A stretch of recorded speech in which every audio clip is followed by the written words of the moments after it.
Aku suka baca tahfiz karena aku pengen mempelajari ilmu Allah. Aku suka mempelajari Al-Quran yang banyak. Aku juga suka mempelajari ilmu Allah.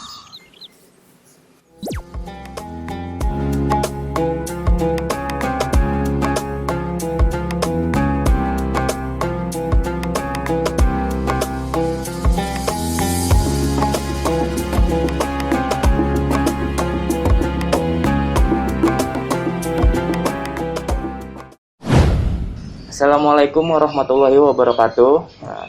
Sobat dakwah, kembali lagi nih kita alhamdulillah di segmen cerita. Kali ini kita akan membahas tentang cerita inspiratif. Cerita inspiratif dari seorang Ustadz Fadli yang kebetulan mempunyai rumah tahfiz. Nah, seperti apa? Mari kita sambut Ustadz Fadli. Assalamualaikum Ustadz. Waalaikumsalam warahmatullahi wabarakatuh. Nah, Ustadz Fadli ini sendiri mempunyai rumah tahfiz bernama Fadilatul Ilmi. Masya Allah. Fadilatul Ilmi itu dari nama saya pribadi. Oh ya, Masya Allah. Jadi kalau diceritakan Fadilatul Ilmi, memang itu cita-cita saya sejak kecil. Oh, sejak kecil. Sejak Masya kecil. Allah. Ketika saya masih mondok di Nurul Iman. Oh, sekitar tahun 2006 kalau nggak salah. 2006, Masya Allah. Karena cita-cita saya dulu sebenarnya penghafal Al-Quran juga. Dan Oh, sampai Masya saat Allah. ini insya Allah masih berusaha untuk tetap menghafal. Walaupun memang rintangannya itu berat. Oh, Masya Allah. Rintangan berat, salah satu rintangan yang Ustadz maksud seperti apa? Kalau Jadi, kita boleh tahu. Di pesantren itu kan pasti berbeda. Ada yang salaf ya untuk mengkaji kitab kuning. Ada yang memang penghafal Al-Quran. Oh, gitu. Jadi yang saya ingat itu kalau nggak bisa baca kitab gundul, itu punya hafalan Quran atau hafal Quran. Ketika itu saya SMP itu belum ada arah, karena ternyata dua-duanya berat ya. Oh, itu. Saya mondok itu sejak kecil, usia 9 tahun. 9 tahun. Jadi masih dunia bermain, dipaksa mondok. Nah, tapi itu tugas orang tua ya. Oke. Jadi anaknya nggak mau, tapi punya kewajiban harus mendidik anak punya agama sejak kecil. Makanya orang tua saya itu 10 bersaudara. 10, Masya Allah. 10 bersaudara, teman-teman. Dan semuanya wajib mondok minimal 6 tahun. 10-10-nya? Ya. Masya Nah, Allah. terakhir Luar biasa. yang sekarang itu masih kuliah, baru mau masuk di Kuningan.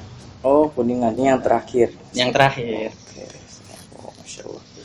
Nah, yang ingin saya ketahui nih, selain tadi salah satu visinya itu ya, Ustaz. Iya, betul. Saya ingin bertanya, kira-kira anak usia berapa sih mereka mulai tertarik terhadap Al-Quran gitu? Maksudnya bacaan Iqra Di tempat kita ya. di tempat ya. Kalau di tempat kita ini, alhamdulillah sekarang juga kita sudah buka namanya TAUD. Oh, tahu. TAUD itu tahfiz anak usia dini. Oh, Masya Allah. Nah, jadi dari usia 3 tahun kita sudah buka sampai sekarang ada yang tahsin dewasa. Oh, tahsin dewasa. Tahsin dewasa artinya orang tua ya. Orang Jadi tua. selain anaknya juga untuk mengaji di tempat kita, sebagian orang tua walaupun tidak semua itu tertarik untuk pengen belajar bersama. Nah, gitu. Jadi alhamdulillah sekarang jadi kita dari kecil sampai dewasa ada semua. Oh, Masya Allah. Gitu. Jadi selain untuk anak-anak, untuk dewasa pun juga ada ya Ustaz? Ada. Masya Allah. Dan materi-materinya itu seperti apa ya Ustaz? Terutama untuk yang baru dengan yang tadi orang tua kan mereka Betul. sebelumnya mungkin sudah pernah, mungkin lupa gitu ya. Betul. Kalau orang tua itu kebanyakan sih memang nggak meminta untuk hafalan ya. Oke. Hanya 1-2 lah. Dia lebih kepada memperbaiki bacaan. Oh, Gitu. Adapun yang memang hafalan pun itu yang memang sebenarnya sudah punya anak didik, hanya pengen belajar teknis cara ke anak-anaknya bagaimana. Oh, Gitu. Jadi lebih kepada ya kalau kita sistemnya sebenarnya talaki semuanya ya. Oh, talaki. Talaki. Nah, untuk sistem yang anak-anaknya itu yang ta'ud itu prosesnya seperti apa, Ustaz? Jadi kalau untuk ta'ud sendiri memang kan ada prajilid. Jadi ada prajilid itu memang porsinya sebelum jilid 1 ada. Gitu. Jadi sebelum masuk ke jilid 1 kita ada prajilidnya. Dan di ruangan ada memang menggunakan peraga besar. Itu tujuannya yang pertama untuk mengenal huruf dulu, baru kemudian kita latih anak-anak. Jadi ada ini huruf apa, kemudian nanti misalnya alif, a dibaca a, semuanya terus dengan teknisnya sendiri.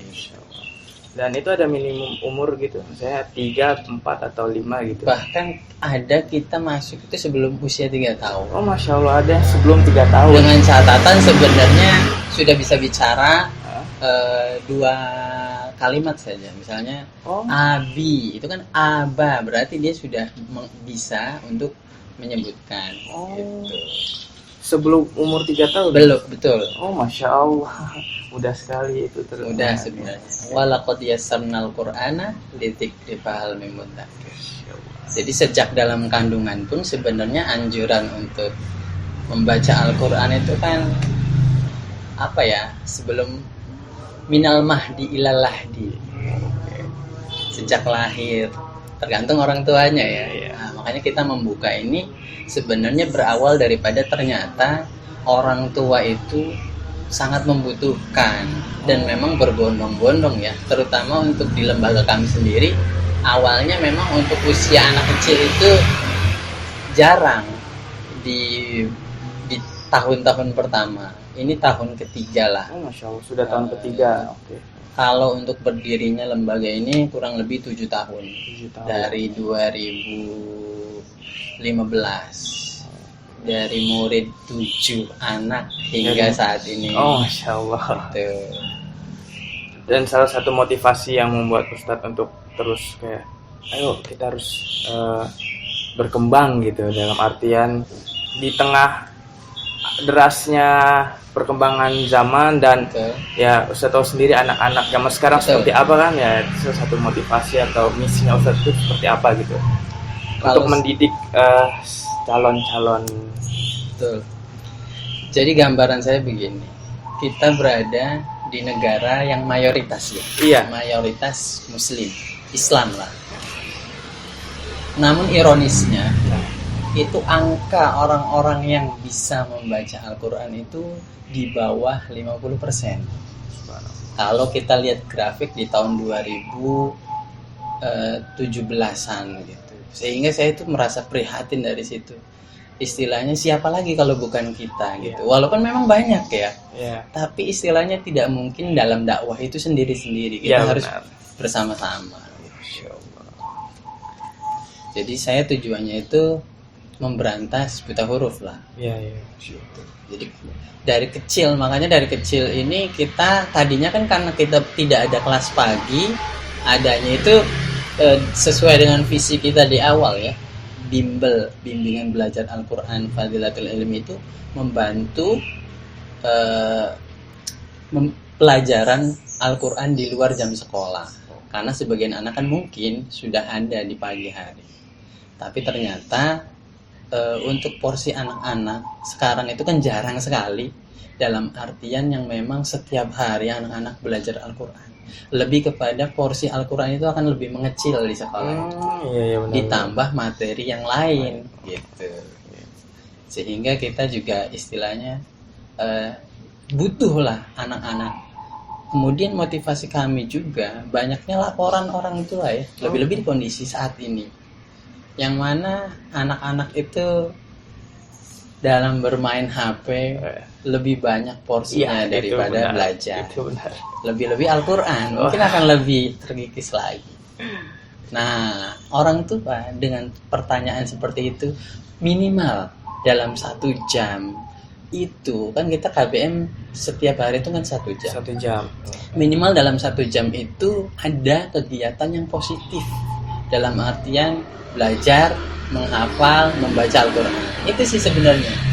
Jadi saya juga merasa ternyata dukungan orang tua besar, sehingga saya semangat dalam berdakwah ini.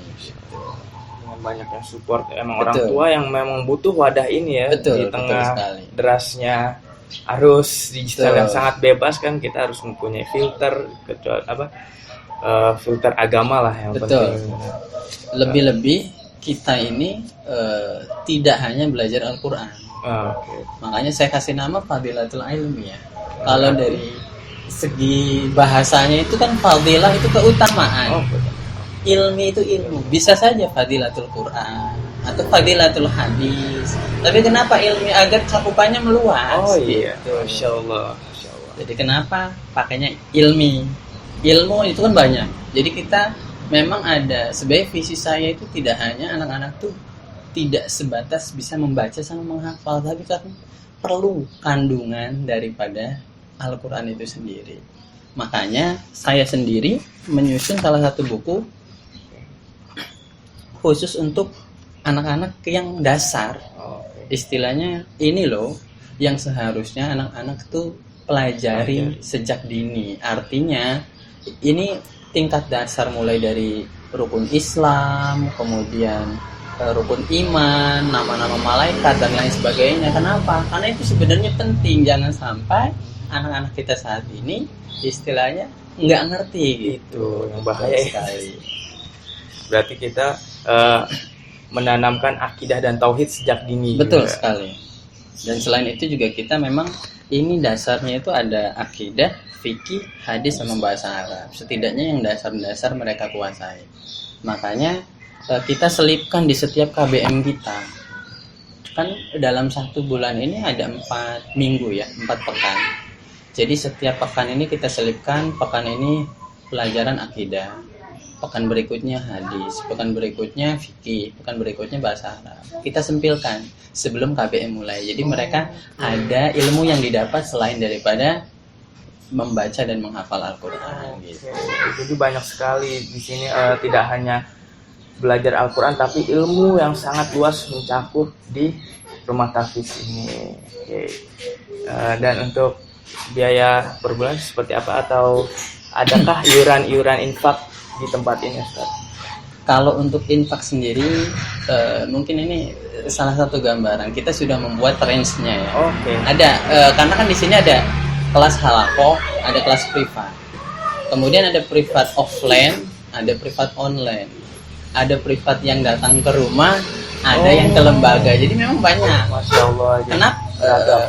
Jadi ragam tersebut kita juga kan butuh guru yang tidak sedikit. Oh ya, Masya Allah. Makanya di kita ini kurang lebih, walaupun tempatnya kalau menurut saya pribadi tidak besar. Jadi saya kurangnya guru sehingga kita harus kerjasama. Saya membutuhkan guru dan kita juga harus punya pengertian terhadap guru tersebut. Setidaknya saya membeli waktu mereka yang sangat berharga. Masya Allah. Jadi kurang lebih di sini ada berapa tenaga pengajar, Ustaz? Kurang lebih 27 Masya guru. Allah. 27 tenaga pengajar guru. Sama TK berarti 29 ya. 29. Masya Allah. Tahun. Jadi kalau untuk infak itu sendiri variatif. Kedua, juga ada yang memang infak itu terbatas sama tidak. Tujuannya apa? Memang kita sudah memberikan range, misalnya per halaqah itu 200. Lebih dari itu boleh. Karena kita tidak punya donatur. Masya Allah. Kemudian adakah yang tidak bayar? Ada. Itulah tujuannya infak yang lebih tersebut diberikan kepada mereka yang memang punya keinginan membaca atau belajar menghafal Quran, tapi terkendala di ekonomi. Sehingga kita saling menutupi gitu. Karena kita tidak punya donatur lepas ya, mungkin kita bisa saja minta ke orang tua murid.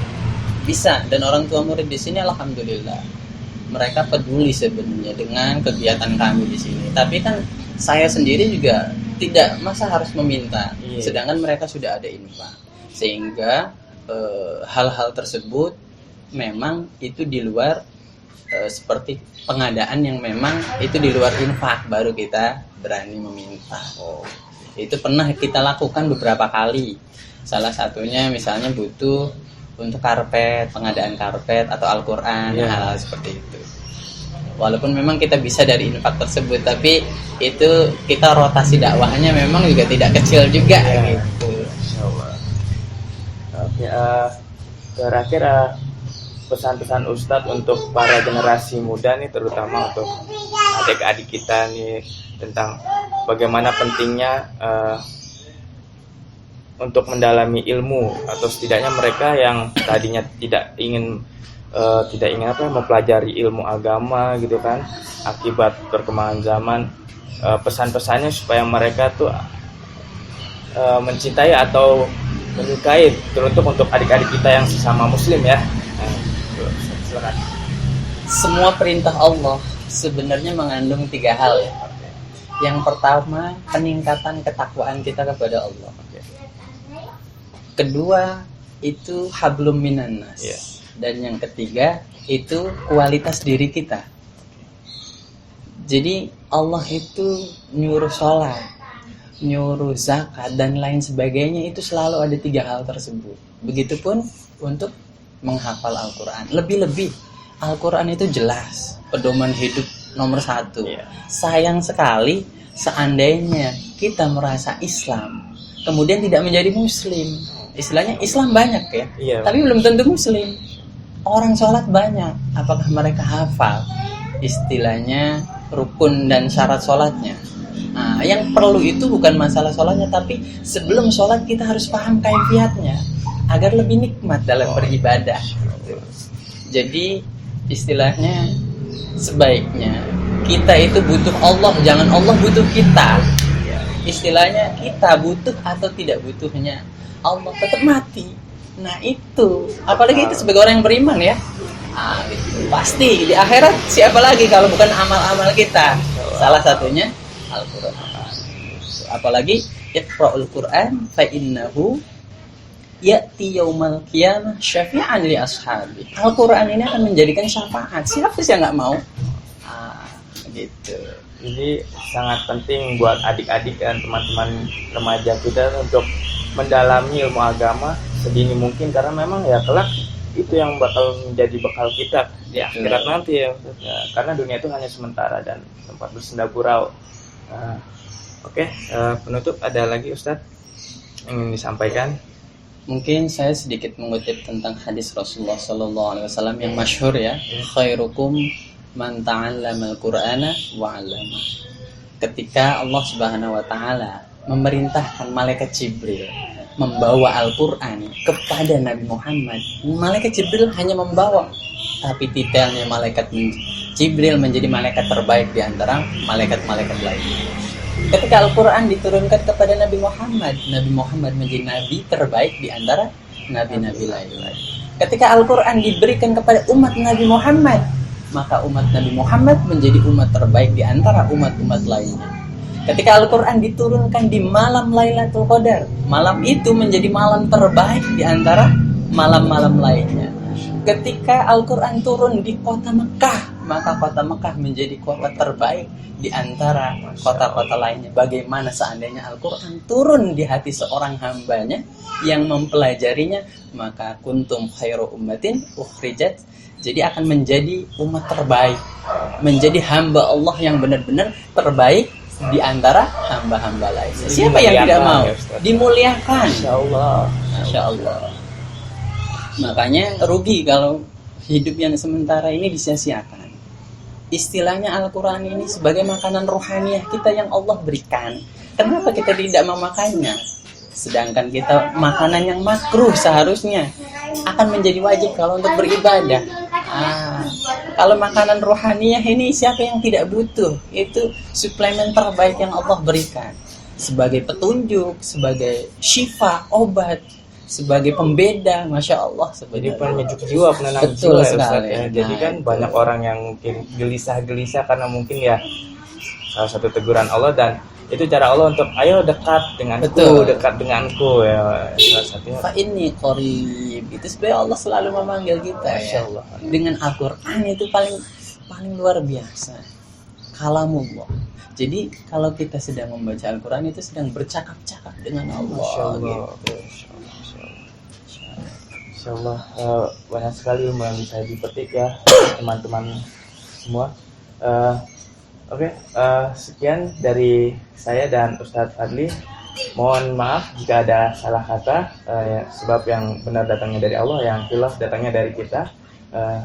Untuk segmen kali ini sekian, dan wassalamualaikum warahmatullahi wabarakatuh. Waalaikumsalam warahmatullahi